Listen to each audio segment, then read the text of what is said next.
Hi, my name is Chloe, and my call to action speech is going to be on suicide awareness.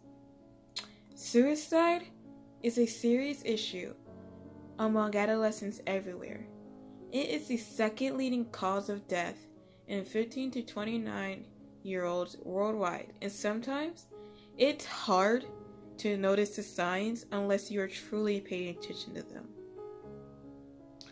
If you notice withdrawal, sudden mood changes, physical pain, substance abuse, changes in sleep, and loss of interest in everything they do, then help, because everyone deserves a second chance.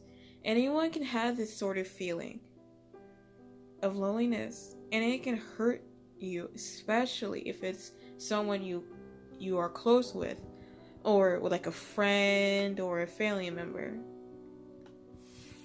We always love to assume that anyone who experiences suicidal thoughts displays any type of behavior will receive positive reactions. But unfortunately, that isn't always the case. While many people sympathize with those who possess suicidal behavior, there will always be a negative reaction towards them. For example, people may view them as weak or selfish. Also, health professionals have a lack of experience and knowledge with the behavior and would assume that the patients are fine when in reality they aren't.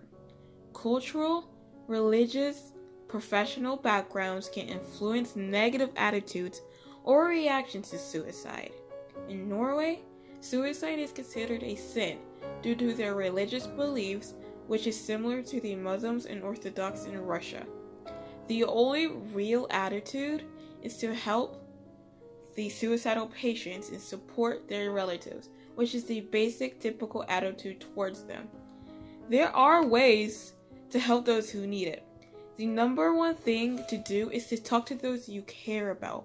Even if you don't see the signs right away, it's better to know now than later. There are also support groups that you can either donate to or suggest to those who need it. The groups are the SOS Marietta, Suicide Survivors, and the Noonan SOS Support Group. Also, a suicide prevention hotline is available to everyone who needs it nationwide. It's also important to listen non-judgmentally, because the person may not be completely at risk. They will still need someone to talk to, and you can find a way to help them through their situation. To clarify, talking to someone who feels this way does not trigger any suicidal thoughts for the other person. You talking to someone will help them feel less lonely. One of the best methods of helping them is getting professional help for them, because professionals who do know what to do will help them with anything they need, like support or anything, and regardless if they're at a high or low risk.